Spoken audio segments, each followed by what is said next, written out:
Hello everyone, welcome back to ground podcast. आज आपण shoot करत आहोत संजय क्वालिटी रेस्टॉरंट. 40 वर्षापूर्वी याची सुरुवात झाली होती आणि आज याच्या 3 ब्रँचेस आहेत. आणि पहिली ब्रँच जिथं आपण शूट करत आहोत आणि आपल्यासोबत आहेत आदरणीय अर्चनाताई पाटील चातुरकर मॅम.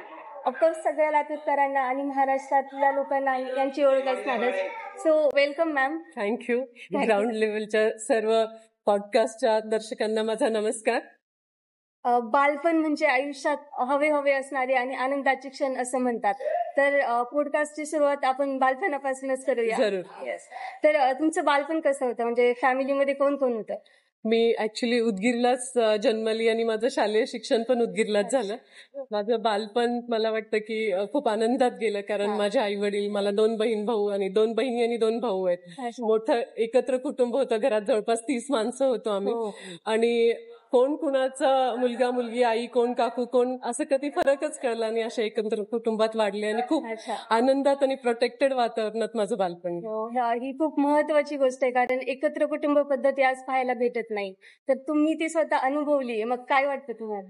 नाही, एकत्र कुटुंब पद्धतीचे खूप फायदे पण आहेत आणि त्याच्यामध्ये तुम्हाला लार्ज हार्टेड राहण्याची शिकवणूक ही लहानपणापासून मिळते, असं मला वाटतं. घरी एक वातावरण असतं की आईशी आपण किती फ्री राहिलो तरी बाबांशी मात्र फ्री राहता येत नाही, शिस्तप्रिय राहावं लागतं. तुमच्या बाबतीतही तसंच होतं का? मला वाटतं माझे बाबा माझे सर्वात बेस्ट मित्र होते. माझ्या आयुष्यात सर्वात जास्त जवळीक माझ्या वडिलांच्या सोबत. मी आप्पा म्हणायचे त्यांना. आई बरोबरही खूप क्लोज होते. मला आता विचारलं तर मी डिसाईड करू शकणार नाही की आई का आप्पा, पण आप्पा नक्कीच माझे क्लोजेस्ट कॉन्फिडंट होते. अच्छा. आणि कधीच मला भीती नाही वाटली. त्यांनी मला ते व्यक्ती स्वातंत्र्य दिलं आणि ती लहानाची मोठी होत असताना मुलगा मुलगी हा भेदभाव कधी आपण केला नाही. त्यामुळं वडिलांच्या समोर हे बोलताना घाबरायचं असतं असा काही कॉन्सेप्टच नव्हता. पण आदरयुक्त भीती आणि दरारा नक्कीच होता. लहानपण म्हटलं तर आजी आजोबांच्या गोष्टी लहानपणीत असणं खूप महत्वाचं असतं. तर तुम्ही तुमच्या आजी आजोबापासून गोष्टी ऐकल्यात का? मला दुर्दैवाने आईचे आई वडील म्हणजे त्या आजी आजोबांचं प्रेम मिळालं नाही आणि वडिलांचे वडील पण नव्हते. मी फक्त वडिलांची आई, माझी आजी, आम्ही आव्वा म्हणायचो तिला. आव्वाच्या समवेत मात्र आव्वा सोबतच राहायची, त्यामुळं तिचं खूप प्रेम मिळालं आणि मार्गदर्शनही मिळालं. लहानपणीची तुमच्यात सर्वात आवडीची आठवण कोणती?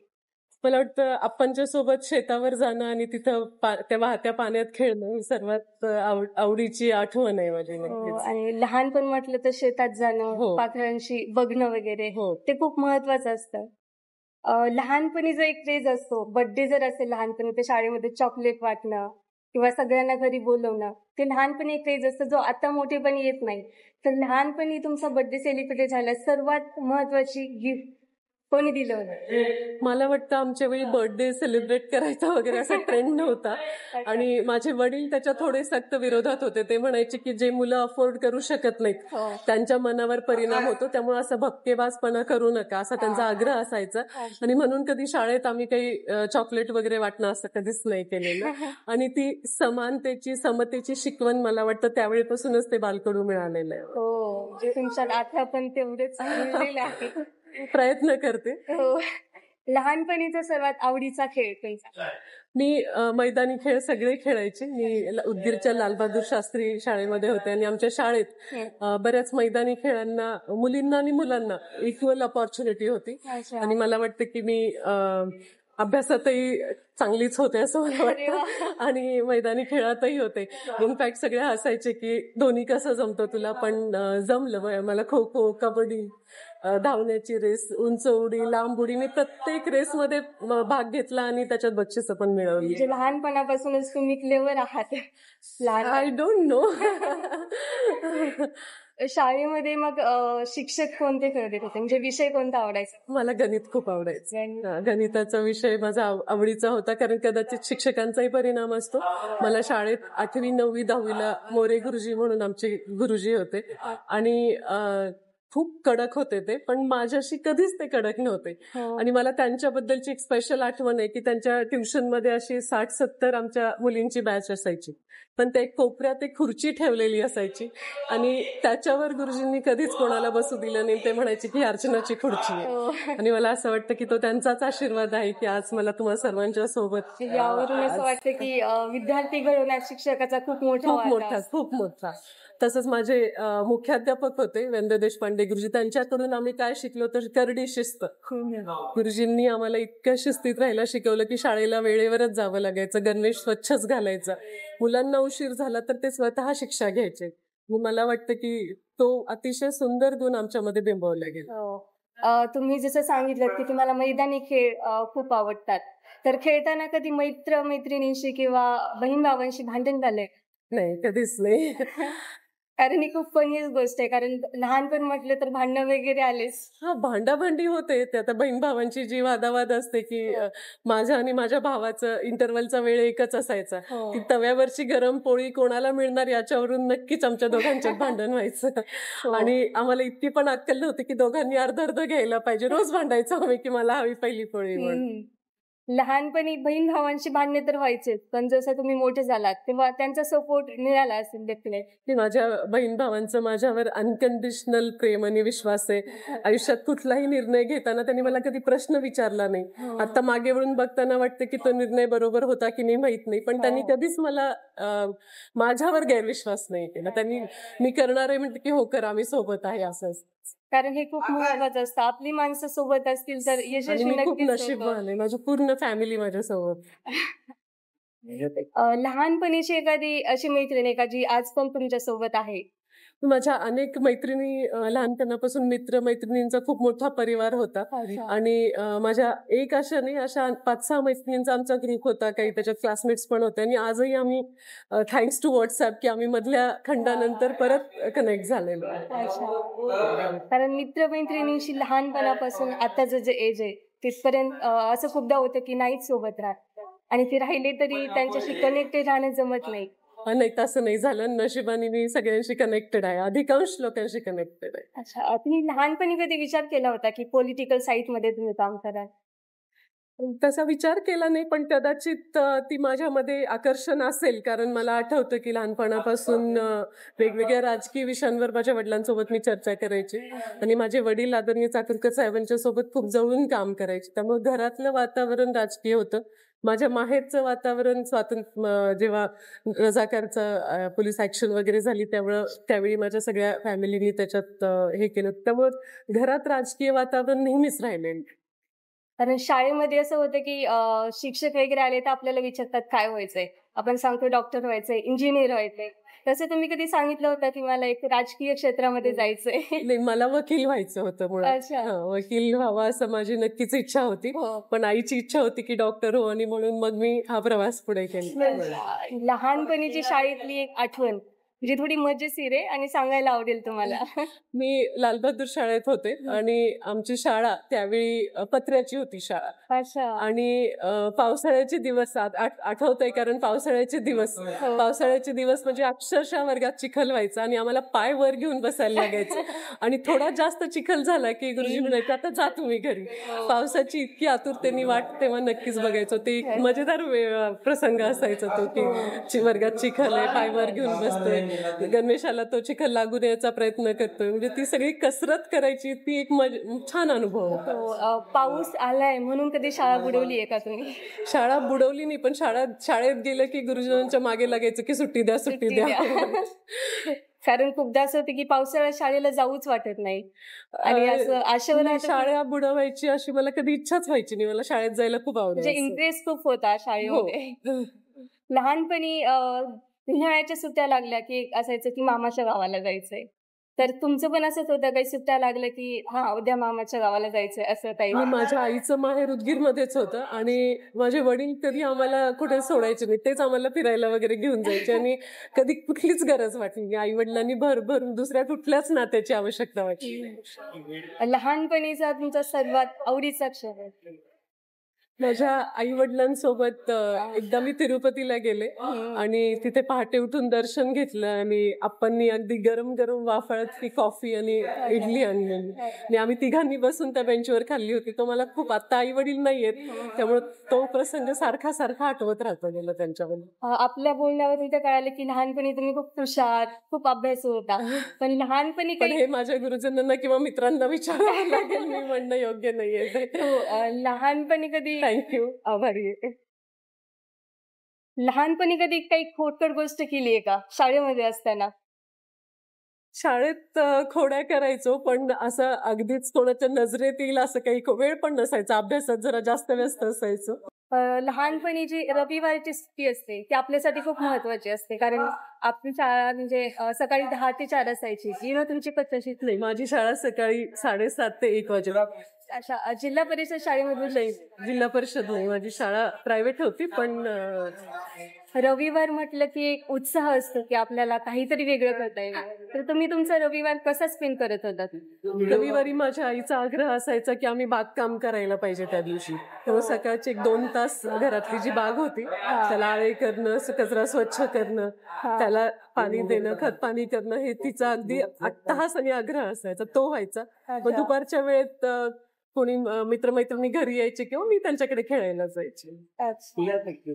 लहानपणी शाळेतून ट्रिप वगैरे जायच्या सहली, तशा तुम्ही पण केल्यात? मी 1-2 वेळाच गेलेलं मला आठवतं, जास्त वेळा गेली नाही. ते ट्रिप मध्ये गेल्यावर तुमचा सगळ्यात आनंदी क्षण म्हणजे एक छोटासा अनुभव?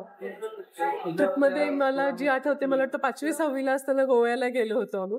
आणि अजूनही मला इतक्या वर्षानंतर ते गोव्यातला प्रत्येक गोष्ट आठवतं की आपण कुठे गेलो, ते शांतादुर्गाचं मंदिर असू द्या किंवा तो बीच, समुद्र पाहिलेला, तर ती प्रत्येक गोष्ट अगदी मनात कोरली गेली. आजही प्रवास करायला तेवढेच आवडतं का जेवढे लहानपणी आवडायचं? प्रवास आवडतो. मला वाटतं की प्रवासात वेगवेगळी माणसं भेटतात, आपण नवीन नवीन शिकतो, त्यामुळे मला नक्की प्रवास आवडतो. लहानपणी एक असते की आपल्याला गोष्टींचे वगैरे पुस्तकं वाचायला आवडतात. हो, मी वाचन भरपूर केलं, म्हणजे अभ्यास आणि वाचन याचा संगम होता, मला खूप आवडायचं. तुमचं एखादं लहानपणीचं आवडतं पुस्तक? असं पुस्तक म्हणून नाही, मी कायम मला वाटतं की मी खूप लहान असल्यापासून श्रीमान योगी, राधे असे हे सगळ्या म्हणजे त्यावेळेच्या ज्या प्रसिद्ध कादंबऱ्या होत्या ती प्रत्येक गोष्ट, देसाईंच्या वेगवेगळ्या कादंबऱ्या वाचल्या, तर वाचनाची नक्कीच आवड होती. हो. मी एक दिलीप वेंगसरकर आणि गावस्करांच्या आयुष्यावर असलेलं सेंचुरी म्हणून पुस्तक वाचले. नमस्कार. आता जसं आपल्यासमोर फूड आलंच आहे, तर लहानपणी तुमची फेवरेट डिश कोणती होती? साबुदाणा खिचडी. थँक्यू. कारण लहानपणी एक असते की चॉकलेट्स आवडतात, कुरकुरे आवडतात, तशा टाइम मध्ये आमचं लहानपण चॉकलेट कुरकुरेचं नव्हतं, आमचं लहानपण हेल्दी खाण्याचं होतं. खारोड्या, शेंगदाणे, ते खूप महत्वाचं आहे, कारण आजकाल हे असं खाणं. तुम्हाला मिलेट खा म्हणून जगात सांगावं लागतं. आमच्या आई वडील आम्हाला मिलेट चॉईस नव्हते त्यावेळेस, आणि आई वडील जे देतील ते खायचे. हो, त्याला कधी आम्ही केळी आली का पाहुणे आले घरात, तर केळी एकदम पटकन संपवायची. Do you miss your childhood? कारण असं होतं की मोठं झाले की आपल्या अंगावर जबाबदाऱ्या येतात खूप, त्यामुळे ती मस्ती वगैरे करताच येत नाही. तर एक लहानपण देवा देवा मुली साखरेचा रवा असं म्हणतात. नाही, मी लहान असताना पण अगदीच खूप अति टोकाचा खोडकरपणा केला नाही, आणि आता मोठी झाल्यावर पण माझं लहानपण सोडलेलं नाहीये, तेव्हाही बॅलन्स्ड होते आणि आजही बॅलन्स. लहानपणी तुमचा असा कोणता छंद होता जो आजही तुम्ही वाचन, पण इतक्या बिझी शेड्यूल मध्ये त्यासाठी वेळ काढणं? वाचत राहते सारखी. आता फोन आलाय त्यामुळं खूप सोपं झालंय, त्याच्यावर सारखी वाचत राहते मी. वाचन सोडून आणखी पेंटिंग, जसं पेंटिंग वगैरे? नाही, पेंटिंग नाही येत मला, पण मला लहानपणी पण स्वयंपाकाची आवड होती, आणि महत्वाचं म्हणजे मला सगळ्यात आपल्या प्रवास करणं किंवा त्यातल्या गोष्टींचं टिपण करून ठेवणं हे पण खूप आवडतं. मॅडम, तुम्ही पेशाने एक डॉक्टर आहे, तर मग तुमचं कॉलेज कोणतं, तुमचं स्पेशलायझेशन कशामध्ये झालं? मी MBBS केलंय. मी गव्हर्नमेंट मेडिकल कॉलेज मिरजला माझा नंबर लागला होता. माझं थ्रू आउट शिक्षण हे सरकारी ह्याच्यातून झालेलं आहे. मला शिष्यवृत्ती पण मिळाली होती, आणि MBBS ला थर्ड इयरला असताना लग्न ठरलं हा हा आणि परीक्षा झाली आणि लग्न झालं, त्यामुळे स्पेशलायझेशन करायला वेळ नाही मिळाला. MBBS ठीक आहे. जर आता सध्याच्या काळामध्ये डॉक्टर खूप सारे होत आहेत, तिथे खूप कॉम्पिटिशन आहे, तसं तुमच्या काळात पण होते का असं ट्युशन्स हे ते? कारण की त्यावेळेस ऑनलाईन नव्हतं, हे नव्हतं, फोन नव्हते जास्त, लायब्ररीचाच तेवढा आधार असायचा. त्या काळात कसं तुम्ही गव्हर्नमेंटला कसं हे झालं? मला वाटतं की त्यावेळी थोडस अभ्यास कॉम्पिटिशन ही त्यावेळी असतेच. असा कुठलाच काळ नसतो की कॉम्पिटिशन नसते. त्याच्या वेज अँड मीन्स डिफरंट असतात. आमच्या वेळी पण ट्युशन होत्या, पण ट्युशनचं स्तोम नव्हतं की त्याच्यावरच अवलंबून. मला वाटतं मला 12वीला असताना फिजिक्सला फक्त ट्युशन होती आणि ते पण असं म्हणजे सगळे चालले म्हणून जायचं. आम्ही बऱ्यापैकी सेल्फ स्टडी करायचो. स्कूल कॉलेजमध्ये खूप चांगलं आम्हाला शिकवलं जायचं. शिक्षकांचा पूर्ण आमच्यावर फोकस असायचा. ह्याचं श्रेय नक्कीच त्यांना. डिग्री ह्याला झाली का मिरजला? मिरज मेडिकलला झाली आणि 11वी 12वी मी गिरला श्यामलाल कॉलेज आहे तिथे केलं, ज्युनियर कॉलेज. तुम्ही तुमच्या कॉलेज लाईफ मध्ये असं एकदम अभ्यासू मुलगी किंवा असं टॉपर येते का ऍव्हरेज? नाही, I was a good student. मेडिकलला जायचं तर चांगला स्टुडंट राहायला लागतं आणि म्हणजे मी अशी फार काही पडाकू टाईप्स पण नव्हते, बॅलन्स होता. असं आठवणीतले सर आहेत कॉलेज किंवा शालेय जीवनातले की त्यांचे असे आवर्जून कुणाला त्यांची शिकवण सांगू वाटेल की तुमच्या जीवनात पण खूप कामी आले त्याची? नाही, मला माझ्या प्रत्येक गुरुचा माझ्या लाईफवर इम्पॅक्ट आहे. माझे शाळेतले असतील, 11वी 12वीचे असतील आणि पुढे मी मेडिकलला गेले आणि विशेष म्हणजे त्यातल्या अनेकांशी माझा आजही संपर्क आहे आणि त्यांचा आशीर्वाद मला आजही मिळतो. आता एक यंगस्टरच्या लाईफ मध्ये त्यांच्या डिग्री पासूनच एक कलाटली आहेत. आता तुम्ही पॉलिटिशियन कडे वळत आहात, तर मग त्या तुमच्या डिग्रीच्या काळामध्ये तुम्ही एक काही कॉलेज प्रशासन किंवा यांच्या विरोधात जाऊन असं काही आंदोलन, असे वेगळ्या प्रकारच्या ऍक्टिव्हिटी काही? मेडिकल कॉलेजमध्ये सहसा आंदोलन होत नाही. आमच्या वेळी एकच संप झाला होता आणि तो पगारवाढी करता होता. आम्हाला 650 रुपये स्टायफंड मिळायचा, जो तुम्हाला आज ऐकून पण अशक्य वाटेल. तर तो वाढवून द्या आणि तो वाढवून 900 करा ही मागणी होती. 15 दिवस संप केला होता रोडवर बसून वगैरे, एवढी. हा पॉलिटिशियन मध्ये यायचा विचार तेव्हाच नक्की झाला होता? नाही, तसं म्हणजे असं काही कधी कधी आला पहिला असं विचार, डॉक्टर आहोत आपण, तर डॉक्टर आहोत, पण पॉलिटिशियन व्हायचं कधी विचार आला? असं काही व्हायचं असं काही फार अट्टहास नव्हता. राजकीय घरात म्हणजे राजकीय पार्श्वभूमी असलेलं माहेर आणि नंतर तर अगदी डायरेक्टली राजकारणाच्याच घरात आले आणि आपसुकच आजूबाजूच्या लोकांना असं वाटायचं की ताई करू शकतात आणि कदाचित त्यांनी, त्या प्रत्येक व्यक्तीने माझ्या आजूबाजू असलेल्या, त्यांनी ते सीड माझ्या डोक्यात घातलं की तुम्ही राजकारण करू शकता. तुम्हाला फ्रीडम होतं पूर्णपणे? हो, येस, डेफिनेट. आणि असं काही नाही की आपल्याला म्हणजे कुठून बर्डन आलं नाही की तुम्ही ह्याच पक्षात जा म्हणून? त्याच पक्षात का होऊन गेला? दुसरा पक्ष काय चॉईस केला नाही तुम्ही? त्यामध्ये काही इन्स्पिरेशन वेगळी काही? नाही, असं नाही. असं एवढं टेक्निकल त्याला अनालिसिस करता येणार. आता मी काँग्रेस परिवारात होतोच आणि नंतर तदनंतरचा बेस्ट अवेलेबल चॉईस हा भाजपाचा आणि अनेक मित्रपरिवार तिकडे असल्यामुळे सारखा संयोग संपर्क होतच राहायचा. मग ते ऑर्गॅनिकली झालं, असं काही त्याच्यात फार काही कष्ट नाही झालं. सध्या तर भारतातील जे राजकारण आहे का त्याच्यामध्ये भारतातील लोकांना कमी, पण महाराष्ट्रातील राजकारणाकडे सगळ्यांचं जास्त मजा राहते, म्हणजे रस राहतो. कारण की लोक एका पक्षासाठी मत देतात, पण ते उद्या दुसरंच काहीतरी होतं, ते पक्ष चोरणं किंवा हे ते असे वेगळे किस्से होतात. त्याच्याबद्दल तुमचं मत काय? मला वाटतं की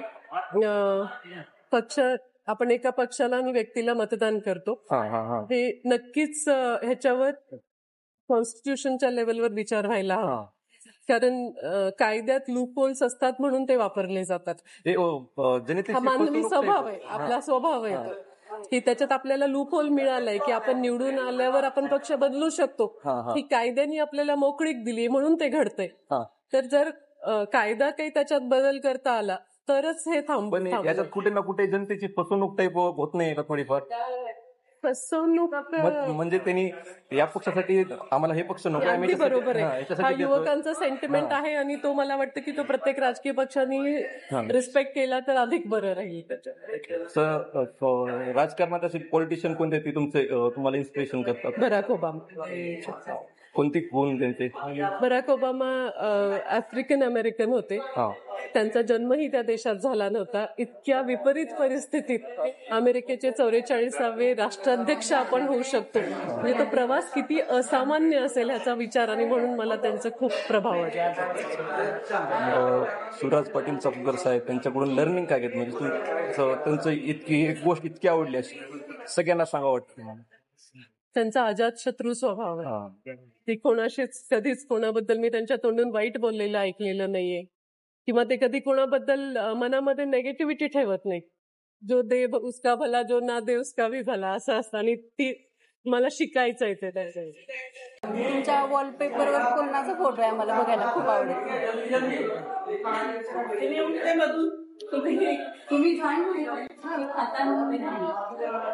हे कोण आहेत जरा सांगा. भगवान सत्यसाई बाबा आहे ते. सत्यसाई बाबांचा माझ्या आयुष्यावर खूप मोठा इम्पॅक्ट आहे. मला असं वाटतं की मी जी आज उभी आहे तुमच्या समोर आहे फक्त त्यांच्या ब्लेसिंग आणि त्यांच्यात अतूट विश्वास आहे, आणि म्हणून ते 24 तास माझ्या वॉलपेपरवर. हो, तुमच्या घरातही ठिकठिकाणी त्यांचे फोटोज आहेत, आम्ही बघितले. छान वाटतं. म्हणजे एक विश्वास आपल्या जर लाईफ मध्ये असेल कुणावर तरी, तर आपण अजून गोष्टी करू शकतो. ऍब्सोल्युटली. तुमचे सासरे जे आहेत चाकूरकर साहेब, त्यांच्याशी तुमचं नातं कसं आहे?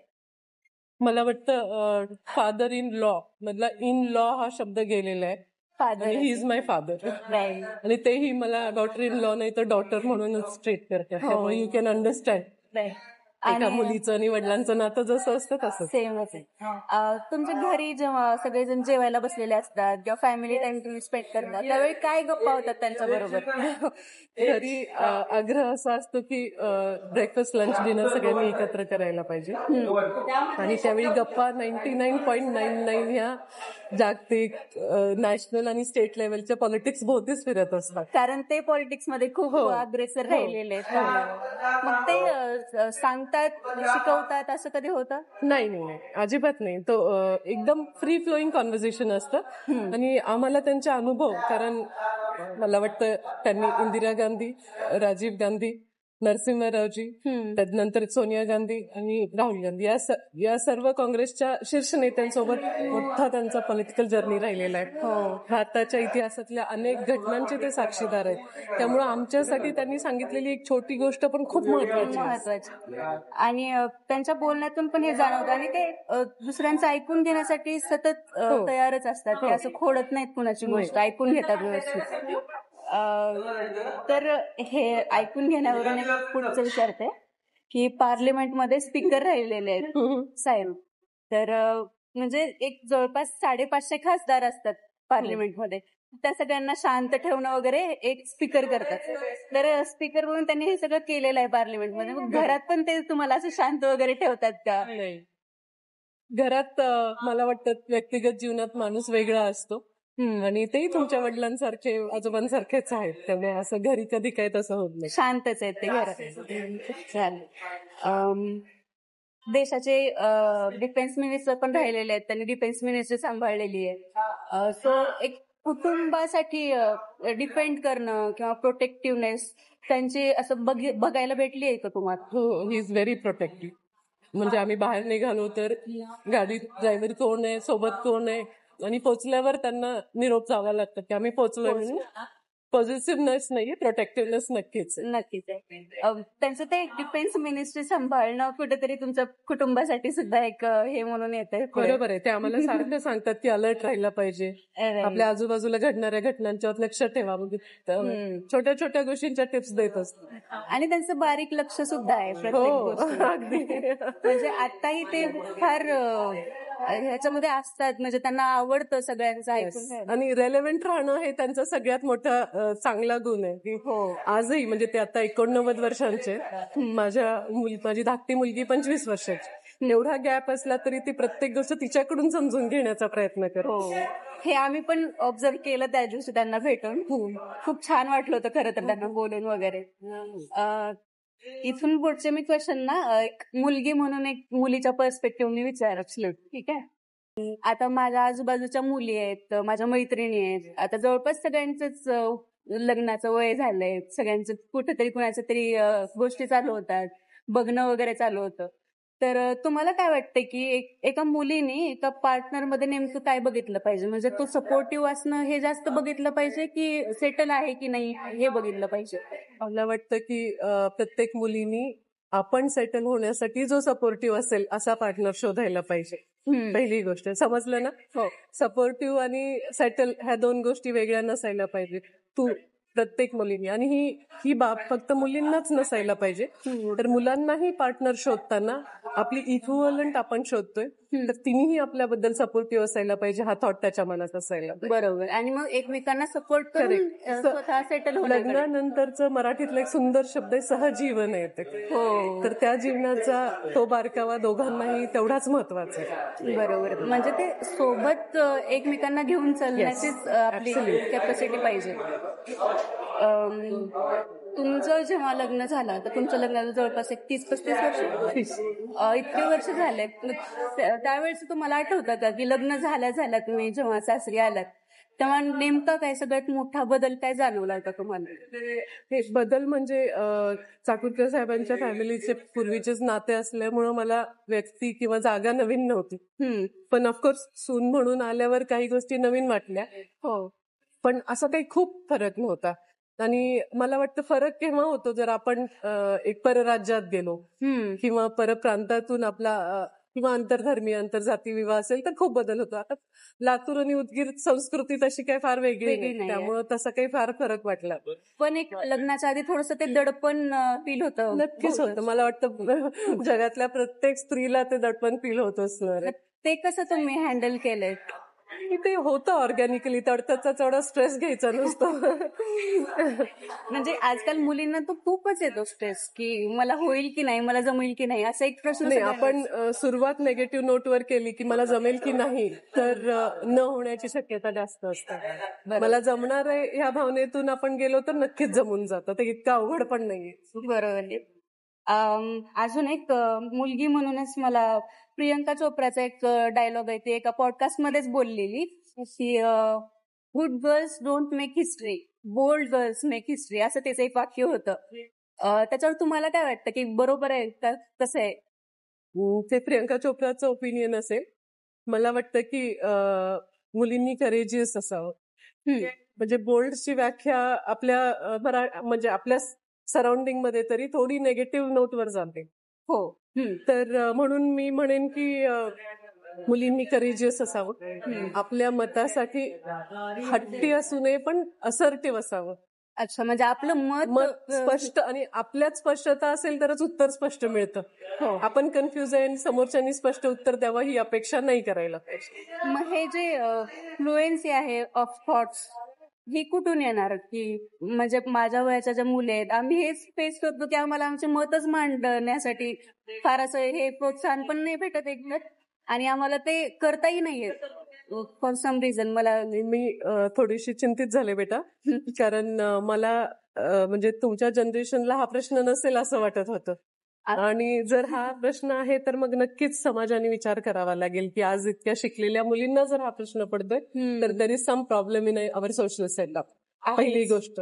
दुसरी गोष्ट, मुलींनी पण प्रश्न विचारताना पण आता मला हा प्रश्न विचारलेला की मुलींनी मुलात काय बघायला पाहिजे. आपण काहीतरी वेगळे आहोत हे आपणही नाही करायला पाहिजे. आपण एक ह्युमन बिईंग म्हणून स्वतःला स्वतः ट्रीट करायला पाहिजे. How you treat your self society will treat. मला कोणी जागा देत, जागा कोण कोणाला देत नसतं. स्वतःची जागा स्वतःला तयार करायला. पण एक ते लहानपणापासून आपल्यावर ते असतं झालेलं की फार जास्त नको बोलू, थोडस व्यवस्थित राहा, असं ते, त्यामुळे ते बरोबर आहे. ती आपली कल्चर आहे आणि त्यात काही वावगं नाहीये, पण आवाज दाबलं गेलं तर वावगं आहे.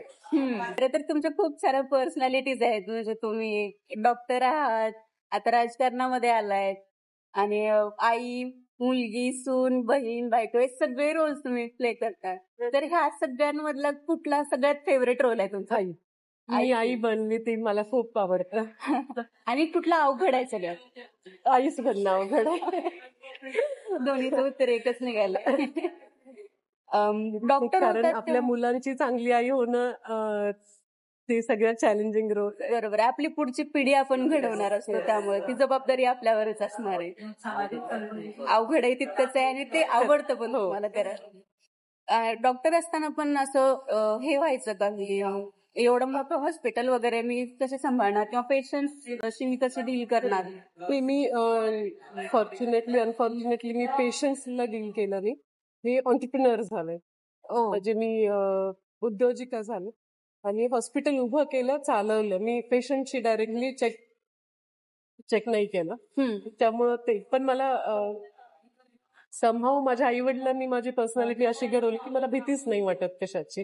आणि मला असं वाटतं की खूप अडचणी आल्या, खूप वेगवेगळे चॅलेंजेस आले, अनेक लेवलवर आले, पण कुठल्याही क्षणी माझे हात पाय गळाटले नाहीत आणि मला I thank God for that. की आणि म्हणूनच मला असं वाटतं की जे कोण आपला देव असतो, अलमायटी असते, त्याच्या ग्रॅटिट्यूड मध्ये राहावं की आपल्याला त्यांनी एवढी ताकद दिली आहे. आणि प्लस ते आई वडिलांचे एक संस्कार पण त्यामध्ये खूप मॅटर करतात ना. डेफिनेट. त्यांनी जर तुम्हाला तेवढी संधी दिलेली असेल तर तुम्ही पण मग निर्भीड होणारच त्यातून.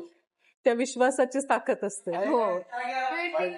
तुमच्या म्हणजे चाकूरकर साहेबांना आम्ही भेटलेलो, तर ते मला फक्त इतकं म्हणाले की तिला काय सांगायची गरज आहे. मी त्यांना असं विचारलं खरं तर की त्यांना मी काय विचारू सांगा, तर मी तिला काही सांगायची गरज नाही असं ते म्हणले की तिला सगळं कळतं आणि ती करेल व्यवस्थित, असंच बोलले ते. आणि त्यांचंही किती ते सपोर्टिव्हनेस आहे त्यामध्ये.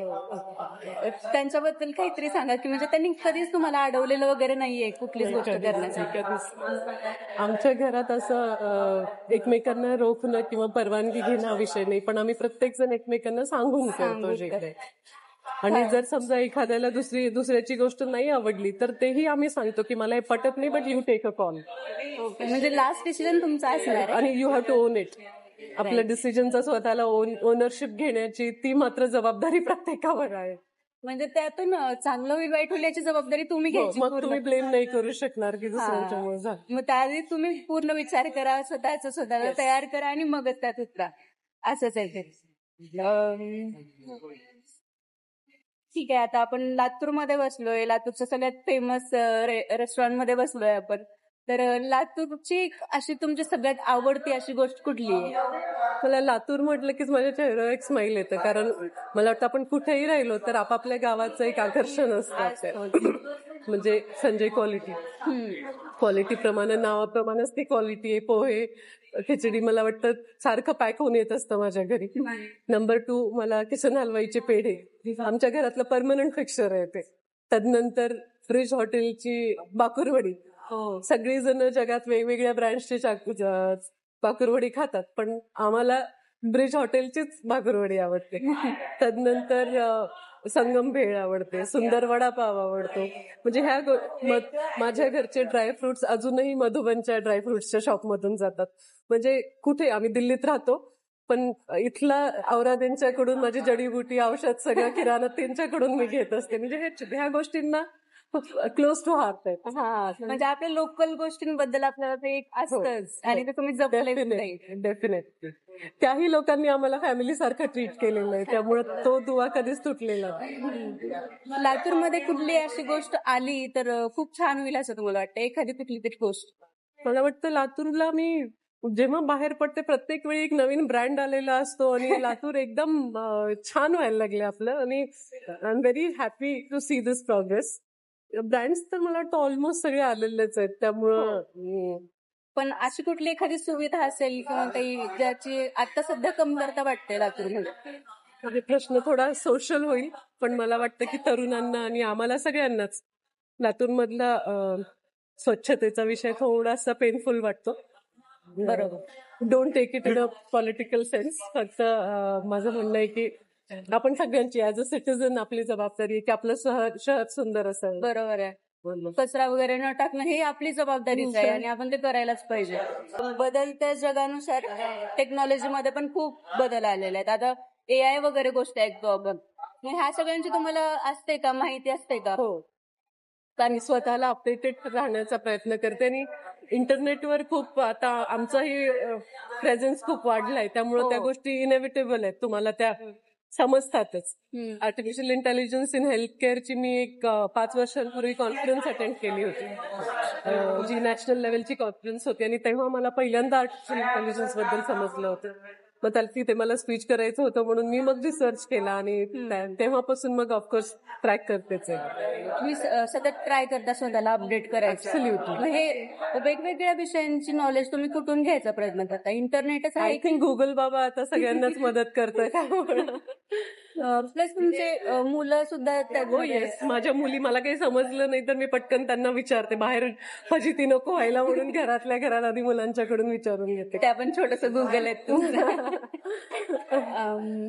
तुमच्या वेळेस टेक्नॉलॉजी इतकी ऍडव्हान्स नव्हती, तर राजकारणाचं पण स्वरूप थोडस लेड बॅक टाईपचं होतं. आता ते खूप फास्ट पेस झालं. जे काही तुम्ही करताय ते लगेच लोकांपर्यंत पोहोचतंय. त्यामुळे तर ह्याचा तुम्ही फायदा करून घेतच असाल, पण ह्याचा तुम्हाला नेमकं फायदा काय वाटतोय? इतकं फास्ट प्रत्येक नाण्याच्या 2 बाजू असतात. मला वाटतं आमच्या वेळी आम्ही वर्तमानपत्रांवर मुख्यत्वे अवलंबून येतो, आणि रात्री 1:40ला टीव्ही बुलेटिन यायचं आणि रेडिओच्या बातम्या. पण त्यात व्हायचं काय की थोडा विचार करायला वेळ, फुल ऑफ व्हायला वेळ मिळायचा. ती बातमी व्हायरल होत नव्हती. व्हायरस हा नेहमी बऱ्यापैकी दुष्परिणाम करून जातो. त्यामुळे व्हायरल बातम्यांच्यामुळे अनेक लोकांच्या आयुष्याला खूप मोठी कलाटणी मिळालेली आहे, म्हणजे इन नेगेटिव्ह सेन्स. तर मला वाटतं की माध्यमांचं जसं नवीन माध्यम आले तर त्याचे चॅलेंजेस पण आहेत. तरुण पिढीने नक्कीच त्याच्याबद्दल थोडंसं सजग राहावं असं मला वाटतं. डूज अँड डोंट्स माहिती असायला पाहिजे. सर्वात अगोदर आषाढी एकादशीच्या खूप खूप शुभेच्छा आपल्याला. तर ह्यामध्ये आपण काय मागितलं? तसेच ग्राउंड लेवलच्या पूर्ण टीमला, ग्राउंड लेवल हे तुमचं बेबी आहे, तुमचं ब्रेन चाइल्ड आहे, त्याच्याबद्दल पहिले तुम्हाला कॉम्प्लिमेंट्स. आणि आज आषाढी एकादशी आहे आणि मोहरम पण आहे, तर माझ्या वतीने तुमच्या सर्व दर्शकांना आषाढी एकादशी आणि मोहरमच्या खूप खूप शुभेच्छा. काय मागितलं तर जे दिलंय त्याच्याबद्दल मी खूप खूप आभार मानले देवाचे. माझ्या भक्तीचा ग्रॅटिट्यूड हा शब्द मला खूप आवडतो भक्तीमध्ये जो आहे. तर म्हणून that is my way of praying. तर ma'am, as a food blogger माझ्याकडे क्वेश्चन्स आहेत काही. जरूर. सो लातूरमध्ये तुम्ही फिरता का नाही असं रॅन्डमली, जसं शॉपिंग करण्यासाठी, खाण्यासाठी, साडी घेण्यासाठी किंवा शूज वगैरे जे लागते? मी माझं लग्न झालं तेव्हा चाकूरकर साहेब लोकसभेचे सभापती होते. अच्छा. सिक्युरिटी वगैरे खूप असायची. अच्छा. त्यामुळं थोडस तो अनुभव घेता आला नाही, पण डागांच्या दुकानात साड्या वगैरे घ्यायला मी जरूर जाते. कारण ते आमचे सुपरिचित आहेत आणि त्यांच्याकडे, डागांच्याकडे मी नक्कीच गेलेली आहे साड्या घ्यायला. परत द्वारकादास मध्ये तुकारामजी पण सुपरिचित आहेत, त्यामुळे त्यांच्याकडेही जाते. ठीक आहे. तर मॅम, लातूरमध्ये तुम्हाला तर एवढी सिक्युरिटी वगैरे हे सगळे फॉलो करावं लागत असेल, पण लातूरमध्ये स्ट्रीट फूड तुम्हाला काय आवडतं? मी लातूर मधलं प्रत्येक स्ट्रीट फूड ट्राय करते, पण सगळं घरी पॅक करून आणते. संजय क्वालिटी तर फेवरेटच आहे, top of the list. Yes. त्याच्यानंतर मी अनेक बाकीचे फूड जॉईंट्स पण सांगितलेत, पण त्याच्यामध्ये मला गोदावरीचा समोसा चाट खूप आवडतो त्यांचा, आणि ग्रिल सँडविच असतं त्यांच्याकडे.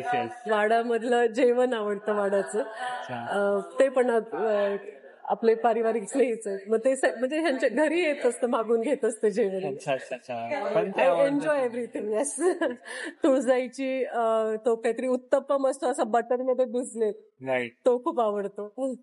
म्हणजे बरेच पैकी तुम्ही, मला असं वाटलं नव्हतं की तुम्ही, माझी लिस्ट फार मोठी, वेळ जाईल जास्त.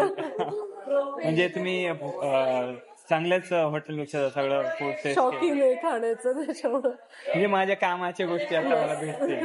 मी तुम्हाला रिव्ह्यू पण देऊ शकते. छान छान. तर माझं पेज बघता का नाही तुम्ही? नक्कीच बघते, आणि त्याच्यातूनच मला वाटतं की तुमच्याबद्दलची मला माहिती मिळेल. अच्छा, धन्यवाद. तर मला खूप आनंद वाटला की आपल्या लातूरची मुलं, you are like my child, आपल्या लातूरची मुलं एवढं सुंदर आणि नाविन्यपूर्ण करतात, त्याबद्दल कॉम्प्लिमेंट्स टू यू. थँक्यू. आणखी एक क्वेश्चन माझ्याकडे आला होता.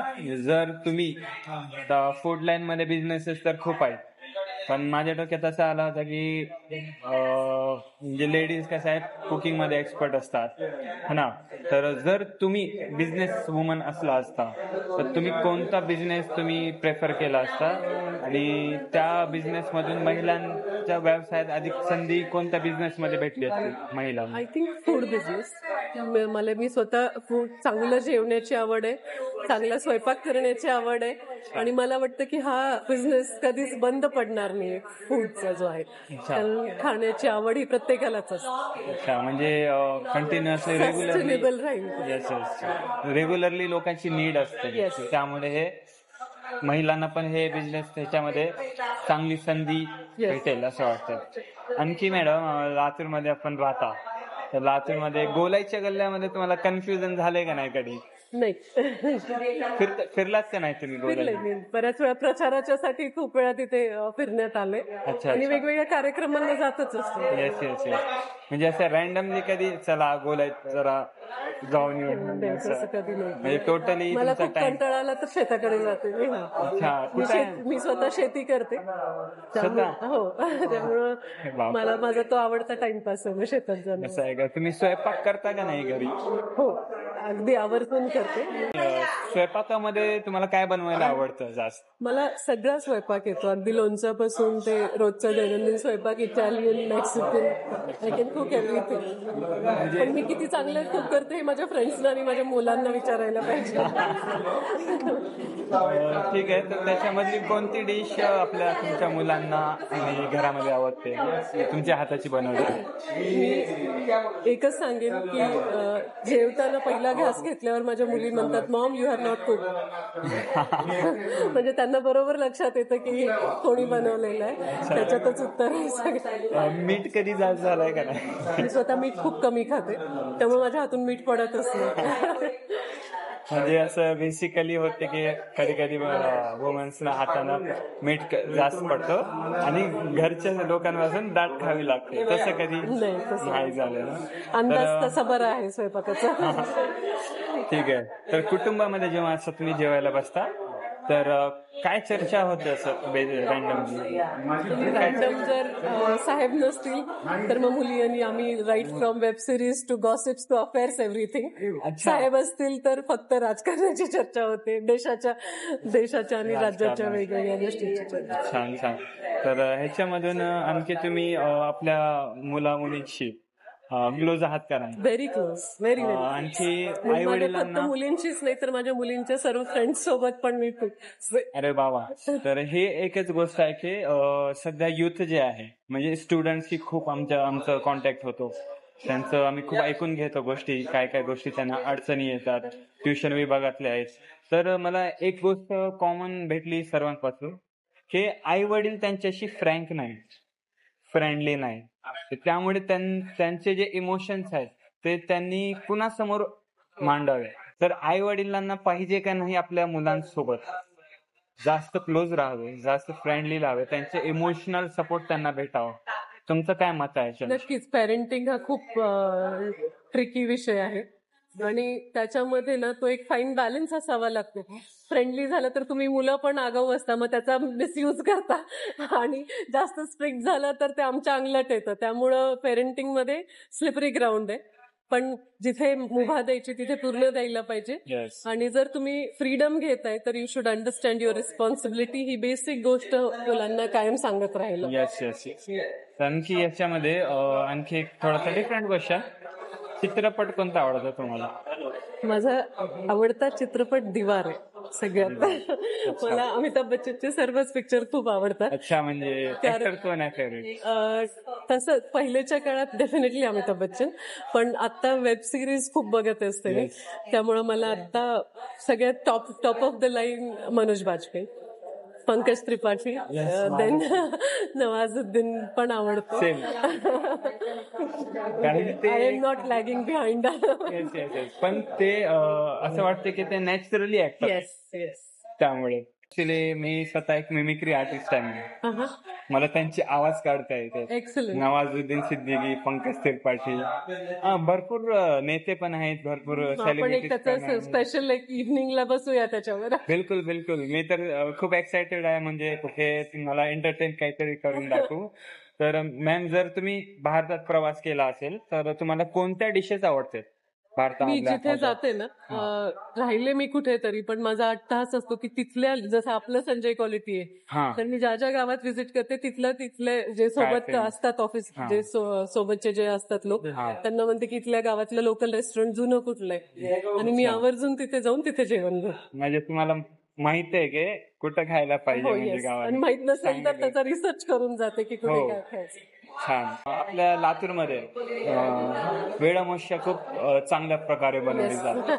तर तुम्ही पण जाता का नाही शेतात? हो, माझे वडील शेतकरी आहेत, म्हणजे मी शेतकरी कुटुंबातली आहे. हा. आणि उदगीरला वेळामोसे हा फार मोठा समारंभ असायचा. आणि अक्षरशः मला अजून आठवतं, ते डेपो मॅनेजर काका पण आप्पांचे मित्र होते, त्यामुळे ते बसच घेऊन सगळे आप्पांचे फ्रेंड्स घेऊनच शेतावर असायचे. माझी आई भज्जी खूप छान करायची. हो का? मला आजही तिचा स्वाद जिभेवर दरवळतो. म्हणजे अगदी छान. म्हणजे ते क्षण खूप भारी असतो. सगळे आंबील एकामध्ये. प्यायचं आणि भज्जी खायची, असं ते टिपिकल खाली आंबील बसून पिल्यानंतर तुम्हाला झोप आली का नाही? खूप अशी झाली. नाही, त्याच्याने काही म्हणजे इकडे कसं उन्हाचं वातावरण असतं कधी कधी, जेव्हा आम्ही आंबील जास्त पितो. तुम्हाला आश्चर्य वाटेल, मी दिल्लीत वगैरे डिनर्स असतात ना, हा. तर वेलकम ड्रिंक म्हणून आंबील देते, किंवा आपल्या बाजरीचं जे आपण हे करतो ना, माडगं करतो, Yes. आणि सगळे इतक्या कौतुकाने रेसिपी विचारतात की हे काय आहे. तुला माहितीच नाही, आपली हे हो. एकदम ट्रेडिशनल येस. ड्रिंक पण म्हणू शकतो त्याला आपण. आणखी एक गोष्ट मॅडम, तुमच्याविषयी मला एक माहिती करून घ्या. तुम्हाला बहीण भाऊ किती आहे? मला 2 बहिणी आणि 2 भाऊ आहे. मी सगळ्यात लहान आहे. अच्छा. बाकीचे सगळे मोठे. मोठे आहेत. ते एक झालं. तर एक लास्ट मेसेज युथ साठी तुम्ही काय देता? युथ ना कोणत्या गोष्टीवर सध्या त्यांचं करिअरचं ते असतं सेट करण्याचं ड्युरेशन असतं, तो तर त्या गोष्टीमध्ये त्यांनी कशावर जास्त फोकस केलं पाहिजे, कोणत्या गोष्टी? मला वाटतं युथ हा लाईफचा खूप मुश्किल आणि चॅलेंजिंग टाइम आहे लाईफचा. कारण इंटरनल प्रोसेसिंग हॉर्मोन्समुळे आणि एक्सटर्नल सराउंडिंग त्याची खूप मोठी कशमकश चालू असते. जवानी का जोश म्हणतात, तर ते हॉर्मोन्स नक्की सायंटिफिकली तो हॉर्मोनचा प्ले असतो.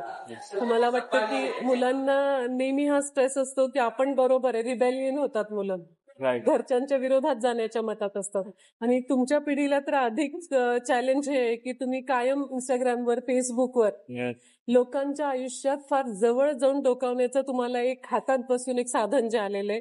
मला वाटतं त्याच्यामुळं मेंटल हेल्थचे प्रॉब्लेम खूप मोठ्या प्रमाणात होणार आहे. कारण तुम्ही बघता 30 सेकंडची रील एखाद्याने पोस्ट केलेली असते, पण उरलेल्या 23 तास 59 मिनिट 30 सेकंड तो व्यक्ती काय करतो हे आपल्याला माहित नसते.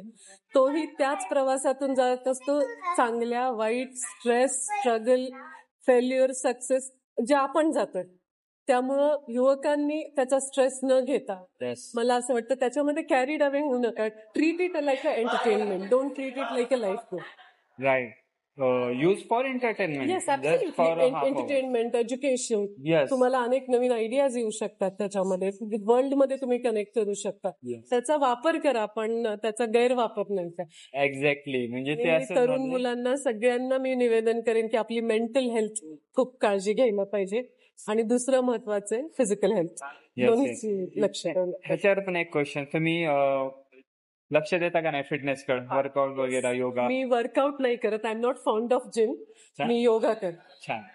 हे पण खूप बेस्ट आहे लेडीज साठी.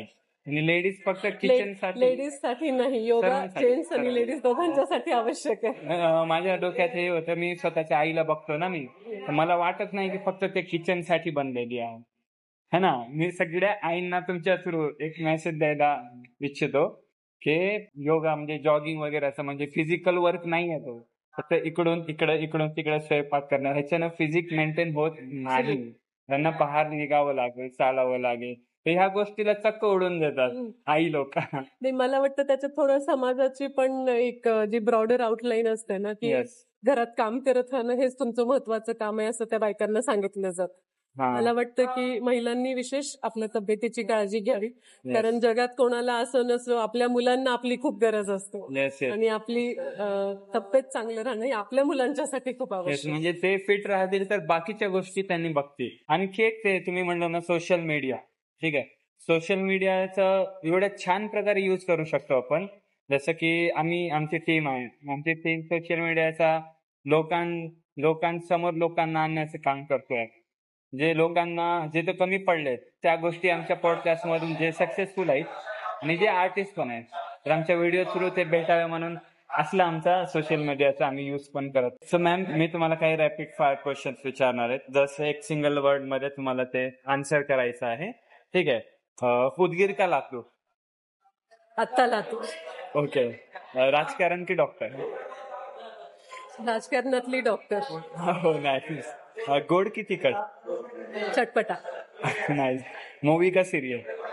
Web series. इंडोर का outdoor? Outdoor. Okay. School life का college life? Both. I have enjoyed both the phases. Okay. Street food का restaurant food? I love good food. Nice. Favourite sport? Favourite sport लहानपणी तर कबड्डीच आवडायची. अच्छा, आता पण kabaddi. Favourite actor? खेळलेलंच नाही आता अनेक वर्ष. Favourite actor? सांगितलं ना, मनोज वाजपेयी. 2-3 आहेत. हा. Yes yes. Favourite politician? Barack Obama. Barack Obama. नाही. बस की rickshaw? Anything which will take me safely from one place to other. Favourite? Rickshaw. I don't mind. तर ग्राउंड लेवल पॉडकास्ट विषयी काय सांग? मला तुमचं सर्वप्रथम नावच खूप आवडलं. माझ्या मनाला खूप भावून गेलं की ग्राउंड लेवल, कारण आपण सगळीजण ग्रामीण भागातली आहोत आणि आपण सगळी ग्राउंडवर काम करतो. तर म्हणून आपण जिथे आहोत, जो माणूस आपल्या रूट्सला विसरत नाही तो उंच आकाशात खूप लांब जाऊ शकतो असं मला वाटतं. आणि ग्राउंड लेवल पॉडकास्ट आज लातूरपुरतं मर्यादित आहे. येणाऱ्या काळात मराठवाड्यात फेमस हो, त्यानंतर महाराष्ट्रात आणि मग नॅशनल लेवलला फेमस हो, अशी मी तुम्हाला शुभेच्छा. धन्यवाद. धन्यवाद. ग्राउंड लेवल पॉडकास्टच्या सर्व टीमला माझे मनस्वी आभार. संजय क्वालिटीनी आज इथे जिथे आपलं शूट झालंय त्यांचेही आभार. ग्राउंड लेवल टीम ही आपल्या लातूरच्या नवीन युवकांची टीम आहे. त्यांना आपण सर्वांनी ब्लेस करायचंय आणि त्यांना आपल्याला लाईक, शेअर, सबस्क्राईब करायचंय. त्यांच्या वतीने मी आपल्याला तसं निवेदन करते. धन्यवाद.